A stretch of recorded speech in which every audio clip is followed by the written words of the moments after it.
Subscribe on Wi-Fi here. Today got this one right here. Pokemon Scarlet and Violet are embarrassing. Let's react to it. Are you ready? Because it's time to jump into the world of Pokemon. Hell no. Not again.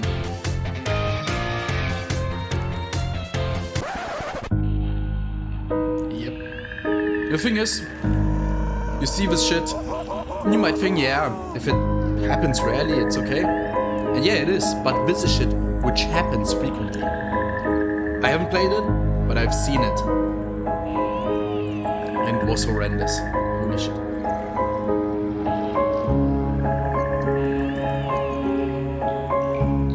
Pokemon Scarlet and Violet are an utter catastrophe. And even if you love them, I think we can all agree the games were rushed. I think maybe Game Freak needed more time. Yeah, just they should chill about it. Now, before I start tearing into them, let me just say that I'm a massive Pokemon fan. As you can see, despising these games brings me no joy. And as a massive Pokemon fan, my standards for this franchise continue to get lower every single year. But that doesn't matter because I stopped at like Sun Moon and then it was over. I've been indoctrinated into this religion since the 90s. And I'm willing to overlook massive flaws in game design simply for nostalgia and that familiar sense of dopamine. I put Pokemon stickers on my dresser when I was like 5, and here they are in Scarlet and Violet. I have shoe boxes filled with cards. This Burger King kids meal poster from 1999. Why do I have that? I still play Pokemon Go, okay? Here's a picture of me in a restaurant playing Blue version. Have you ever seen a happier kid? I played every generation besides Black and White 2 and X and Y. And I can safely say that Scarlet and Violet are unequivocally the worst Pokemon games I've ever played. It's okay to like these games. I question your taste, but it's okay to like them. But please don't defend it, because you deserve better. The reason I say all this is because the Pokemon fan base is rabid and irrational. I know this because I am rabid and irrational. And any criticism, any attack on a Pokemon game is like an affront to their childhood. But a lot of people don't seem to realize just how neutered the Pokemon... Yeah, the thing is, if you love it that much, you need to criticize it much more. So you just get a better product out of it. It's that simple, man. Pokemon formula has become, and that's what I'm here to do. Well, since I'm going to be super negative in this video, let's start with the few positives. Character models are unique looking, the Pokemon themselves look pretty good, animations are alright, and the core gameplay still has the same appeal. I'm not a fan of those evolutions, or I don't know how I call it, but bro, I think they're fucking stupid.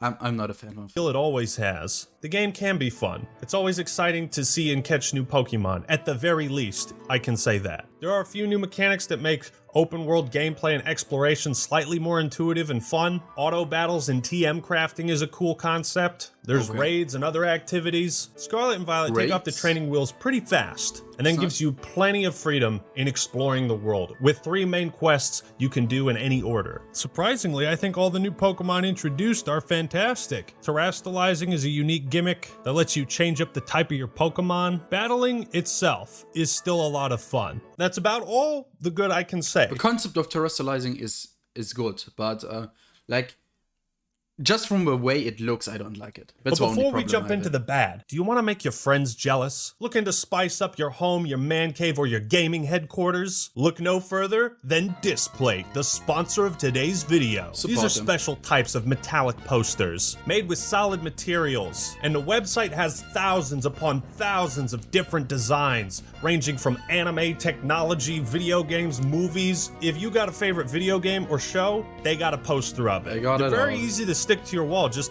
wipe down the surface, hold down the sticker for 10 seconds, do the same with the magnet, and just fucking beautiful. Not to mention you can customize the finish or add a nice frame to each poster. And since it's the holiday season, I'm offering you a special discount if you use my personal link. Order 1 to 2 posters, I'll give you 20% off. 3 or more, 33% off. That's a screamer of a deal. On these posters, it'll save me $58. And any displays you order will help out the channel. So go order some right now. Click the links in the description and pin comment. Give your home a little pizzazz and display yourself with Displays. And thank you for sponsoring this video. You probably think my first instinct is to grab the low-hanging fruit and make fun of the game's utter insanity of glitches, the horrific graphics and piss poor performance. Yeah. But you would be wrong! That's too easy. Instead, let's start with what most Pokemon fans seem to be completely overlooking when they appraise this game: the world of Pokemon. It's the first thing Professor Oak says to you in the original games. Looks and in like Scarlet shit. and Violet, they say something similar. It's time for you too to dive into the world of Pokemon. These games are about the world, and they always have been. If battling is all that matters, then what's the point of making this an open world game? Now, Pokemon has never excelled at graphics. That's not what I'm talking about. Yeah, the game looks and runs like shit, but even if it didn't, you'd still be running around the same lifeless, empty, boring... Yeah, at least the other iterations were full of life. Except Arceus. I think Arceus looked disgustingly ugly, man. Holy shit. But yeah, the other iterations at least... there was some warmth to it. Like, you saw that shit and you thought, you instantly knew that people who made that game, they put love in that shit, you know? Soulless, poorly rendered grass fields that stretch on for eternity. The areas of Paldea are the most generic and uninspired I've seen in a Pokemon game. You got grass fields, dirt paths, some cliffs, the occasional Disgusting, beach. mate. Bro. Wii Sports Resort on the fucking Wii looked better than this shit. This is embarrassing. This shit is supposed to be on the Switch, man. That's a better console, at least. Gigantic city of Messagoza and some small towns that all look the same. The only landmark I've seen in Scarlet and Violet is a windmill that runs at 2 frames per second. The starting area of Sword and Shield had more visual variety than anything I've seen in 20 hours playing Scarlet and Violet. You want the difference in these two games? Yeah. This feels 10 times more authentic, even though I'm not a fan at all of Sword and Shield, just personal reasons. But at least this game still has this kind of warmth to it, you know? I think it could be a filter as well. And this kind of has like better rendering, probably because it's not an open world. Was it an open world game? I don't know. But this game managed to fucking fail at it.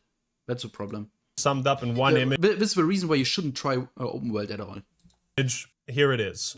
Pokemon rarely impressed with its visuals, but it always impressed when it came to style and the wide variety of biomes and unique areas that made exploration fresh. And the Pokemon in those areas would fit a theme. You'd encounter fire Pokemon in warm areas such as deserts. It was exciting arriving at a new route or entering a dungeon, a mossy cave, a hideout, or whatever. These games had ruins, power plants, graveyards, ancient towers dedicated to legendary Pokemon, underwater caverns with water flowing through them, and remember climbing Mount Chimney as you went to stop a gang war atop a fucking volcano? You had hideouts, giant boats, shopping malls, martial arts dojos, forests. What does Scarlet and Violet have? Well, I went to this one town and some guy was like, bet you can't make it to the end of our world famous hedge maze. Okay. I made it. What's in the middle?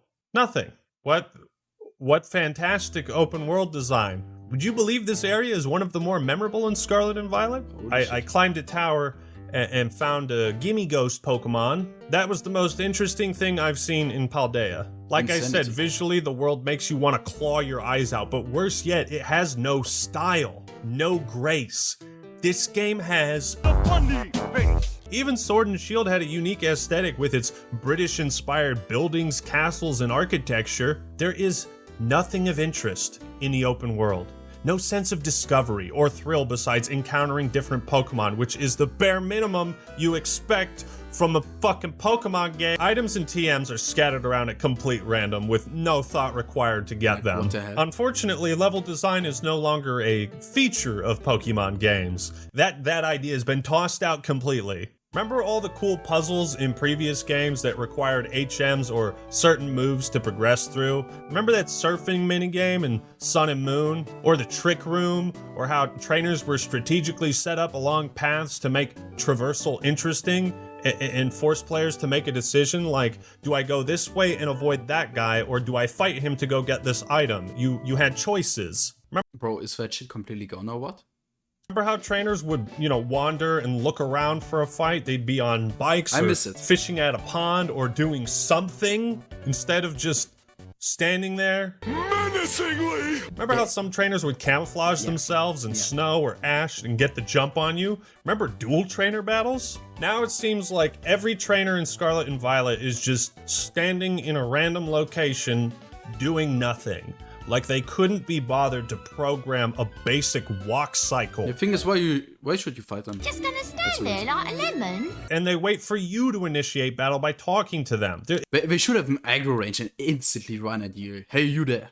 I want to fight you, man. Something It's like not that. exciting. At least. As far as I've seen, there are almost no traditional linear type levels to break up the monotony of the open world. Any linear levels they do have are fucking laughable. Like, you go to a Team Star hideout, you walk in an open field, watch Pokemon appear out of thin air, hit R to auto battle, do that 30 times, then fight the leader, and that's it. I'm really scratching my noggin on that one. Or how about the gyms? Those have got to be good at least. They're always a major highlight of these games. The bug gym, if you can even call it that, is just a flat field with a giant olive and some fences. I've seen this in the stream and I thought to myself, I'm glad that I didn't play this game at all. And you push the olive to the end of the track in a sequence that can only be described as jank AF. You do that and then go somewhere else to fight the gym leader. Is this the best they could come up with? I love at the olive test, there's this person that wants you to battle them for a shortcut when the battle will inevitably take longer than just going the normal route. The gyms in Sword and Shield were simple and easy, but you know, they had something of substance. Certainly doesn't hold a candle to the trials in Sun and Moon. I mean, these gyms are just fucking terrible. It's pitiful. The map screen is utter dog shit too. Anytime you pull it out, it seems to auto-rotate, causing you to constantly... This map straight out looks like out of Ubisoft, man. This is a Ubisoft map. That's a bad map, man. You lose track. Can't do that shit. Like I get instant, bro. This is cancer to my eyes. Look at this. What is this shit supposed to mean? Yeah, you get it out if you play it enough, but if you, this looks like a chore list. This is exactly a chore list, man. Track of where you are going. In open world games, you've probably gotten accustomed to being able to put down multiple markers to keep track of things you want to go back to, but not in Scarlet and Violet. You get one marker, and that's it. And what are these icons? What do they mean? Seems like a massive oversight to not include a legend. I mean, every map has a legend, so you know what the symbols are. Before launch, Game Freak boasted about the giant city of Mesagoza and the school academy, but you can't really explore the areas of Paldea like any other Pokemon game. You are only allowed to enter a few specific buildings. Most consist of a single room. Almost all shops have been turned into a menu screen. You can no longer break into people's houses, talk to them, and steal their stuff. Pokemon centers are just desks now. There's very clear technical limitations being imposed, like the school being a series of segmented areas that you warp to through a loading screen instead of walk to. Imagine making a school without hallways and lockers. It's just bizarre. But the game likely can't render that sort of thing without having a seizure. You know what would have been impressive? If they let you move through doors in areas without having to load to a new screen. One of the big highlights for Pokemon games was arriving at a new area, checking out all the buildings, talking to NPCs, seeing what they'd say, or if they had a side quest for you, maybe a special item, or a Pokemon to trade. Rarely do you encounter NPCs in Scarlet and Violet that provide something of value to the gameplay or the world itself. I don't have reasons to explore the worlds when the towns feel so lifeless and I can't go anywhere. So in exchange for puzzles, dungeons, unique level design, interesting locales, a dynamic open world, what have we gotten in exchange for all of that? A world where every city has 15 sandwich shops. This is one of Pokemon's main quest lines, and I'm astonished at how much the game is centered around working at fucking Subway. The people that defend this game and its open world have no further ambitions than the developers, and that makes me sad. It all looks the same. It's lifeless, soulless commercial diarrhea passed off as a poor excuse for an open world. And if you still think the world is awesome and you love Paldea, then describe it. Describe it to me. Tell me what makes it special or unique. It's an Pause island. the video. Write up a clever. It is an island with Pokemons on it. a few biomes, I guess. Okay. I don't know. You're gonna say something clever? Nothing. Go on, say something clever. Because I'm fucking dying to know what is so impressive about this. Pokemon is a franchise that has changed less than Call of Duty over a lifespan 10 years longer than Call of Duty. Now, Pokemon's formula has always made it one of the best, most accessible turn-based games out there, but it's been held back by outdated design choices. These games have wasted and continue to waste my fucking time. No one is talking about waiting seconds in between little actions. I can accept the frame rate drops, the camera flipping out, the textures and visual glitches, but damn, is it a slog to do anything? Everything that should be snappy like menus, dialogue, and battles feels super slow. Then add on the actual performance issues that slow the game down and it becomes a sloth simulator. I remember feeling this way back in Diamond and Pearl. I came up with this cool strategy for Abomasnow where I'd use Ingrain, Leftovers, and Hail, so I'd heal consistently and do damage over time. I soon stopped using this strategy because of how many fucking text boxes would appear and interrupt the game. This should have been changed in Gen 4. We are at Gen 9. Venonat became confused. Venonat is confused. Venonat hurt itself in its confusion. I know what confusion does. I know what the status effects do. We all do. You don't have to stop the gameplay for 3 seconds each time to tell me. As soon as the animation is finished, it should bring up the UI, or let me skip this crap with a setting or a toggle or something. But going through each and every single turn waiting for the text to pop up is just boring as hell. That Cloth Pokemon has an ability that raises 3 stats and lowers 2. The game stops 5 times to play each stat change individually. Every single time, Cloth is reduced to half health. I'm never going to use this Pokemon. What's the issue with them all going at once? This series is well established. It's actually the most established franchise. Everyone knows how the games work. Selecting Pokemon takes like 3 seconds for them to appear instead of being instant. Using potions and revives is still done one at a time. These things wouldn't bother me so much if it weren't for my next issue with Scarlet and Violet.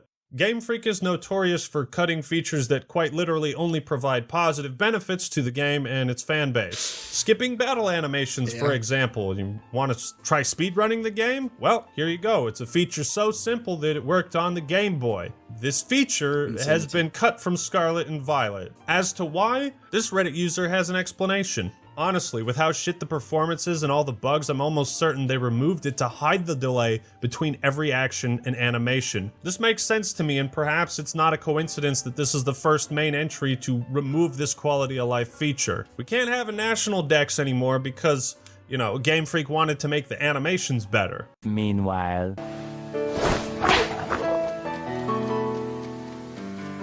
this is where you just work more, just wait more. You have enough time. Why the time crunches, man? I don't understand it. Yeah, it is because of me making more money, and that's it. But then you get this product and you will sell less. So fuck off. Set selection. In past games, this was a simple setting for convenience and difficulty, allowing you to skip the option of swapping Pokemon when your opponent sent out a new one. This feature is also gone for no discernible reason. It's clear that Scarlet and Violet are Game Freak's way of trying to bring ambition to Pokemon and raise the bar, but their current development cycle isn't suited for this type of game. Clearly. And they have to make massive cuts in every category just to make it barely functional. The funniest part, Pokemon is a shadow of what it once was, and it's never been more successful. And you thought I was just here to complain about the graphics, visuals, poor performance, ridiculous glitches, and pop-in. You think so little of me. This game is remarkably unpolished, glitchy. All those clips of people like contorting and twisting and clapping their elbows and all that weird shit, I haven't experienced that much myself. That happens in co-op, but you will be hard-pressed to find many games uglier than this. This is close to PUBG on Xbox One. We're arriving at Cyberpunk at release and Fallout 76 tiers of awfulness. Now people are going to try to say again the graphics aren't everything, and they never have. But nothing beats PUBG. Holy shit. How shit that game loaded. It doesn't matter how good your PC is. It loaded like shit. Been for Pokemon. Like those house blocks, man. They looked like Minecraft houses, man. I just saw literal blocks of blocks. You would be right in saying this. However, I find it hard to enjoy any game if I can barely fucking look at it. There's this part in the beginning where you get to the top of a lighthouse and your generic rival is like, wow, isn't it pretty? And then they show this. Looks pretty. Yes, it's pretty. And yeah, there's a difference between low quality and making a game which just looks good. There's a huge difference in it. It's pretty fucking ugly. This is an open world game where the open world is never fully rendered. No matter where you are, something is glitching out, popping in, or it's textured like an N64. Holy shit.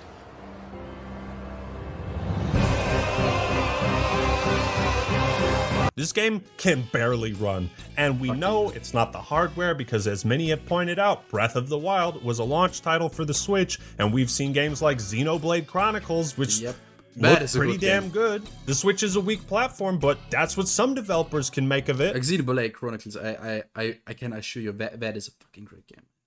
I've never played any other Xenoblade title before, but this one. This is a good one. The pop-in is ridiculous. People in the same room will morph into existence if you step 5 feet from them. NPCs that get stuck in their walking cycle evaporate like Sirius Black. They just disappear. Like, there's always something flickering on the screen. Textures are pathetically bad with repeated low-quality patterns. Like with flickering or let me see it again.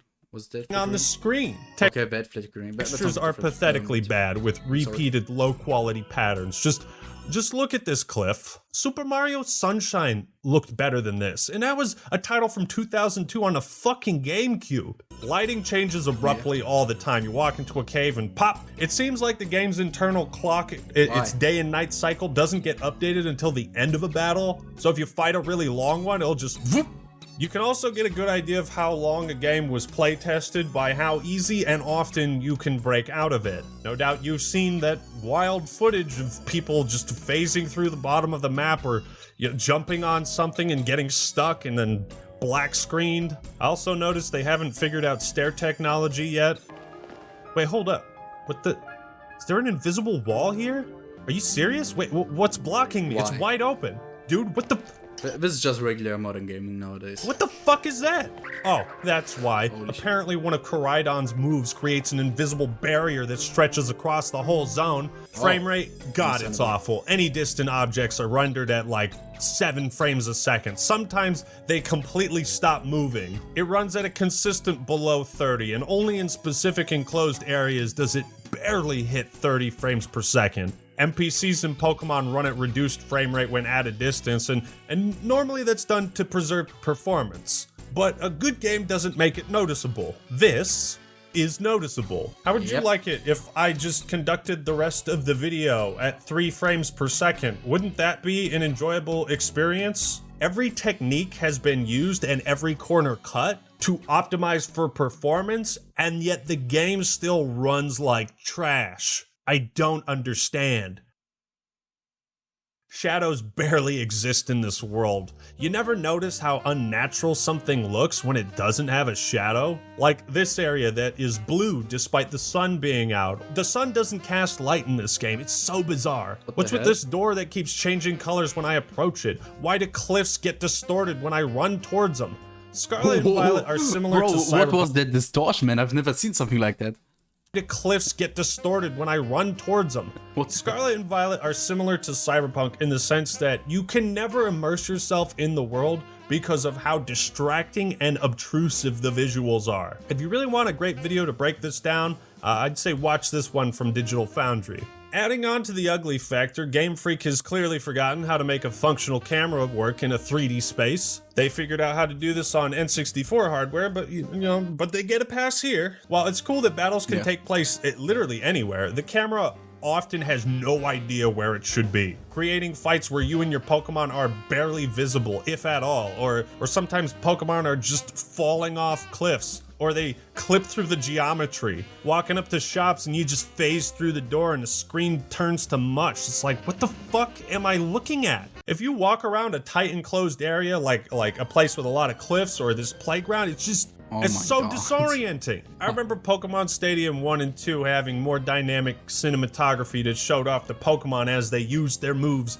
and took damage. You know, it would zoom around the battlefield and zoom in on the Pokemon. And this one, it's just a static shot. It made fights more interesting to watch. Cutscenes in this game are unacceptable. As with every other aspect of the game, Game Freak is as lazy here as they possibly could be. It is insulting how often they use transitions to hide sequences that they clearly didn't bother to animate. Like this one, where Koraidon yells, the ground starts shaking, and this presumably causes the cliff to break and the player falls, but like, after you fall, there's no rubble there, and the camera just awkwardly zooms in on the ground before fading to black. Like, there's no sense of urgency. You couldn't make this scene any less exciting if you tried. Typical half-ass game. And what the fuck was that? He just hits the ground, bounces up, and grabs his phone? And you gotta love how there's a fade to white effect anytime Koraidon or a Pokemon comes out of its Pokeball. Because again, they don't want to animate that. By far the worst is the scene where you're talking to some lady on a television screen, and I shit you not,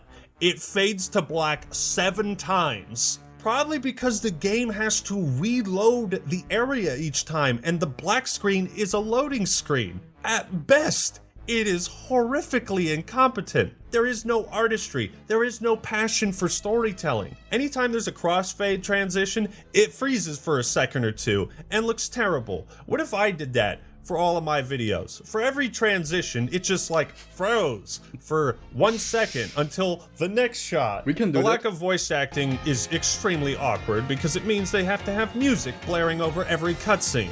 Otherwise, it's just silence. They couldn't even be bothered to do like what Breath of the Wild and Banjo-Kazooie do, like characters that make little noises or grunts. They animated as little as they possibly could and slapped a transition on everything else. So, in conclusion, Scarlet and Violet are a disgrace. These games are an embarrassment. Game Freak and the Pokemon Company should be ashamed for releasing something this terrible so quickly after Arceus. But thank you all for watching. Hope you enjoyed the video. Leave a like if you did and subscribe to the Act Man for more awesome. I'm glad that he uploads more. Like, this is insane. Like 2 videos in a row.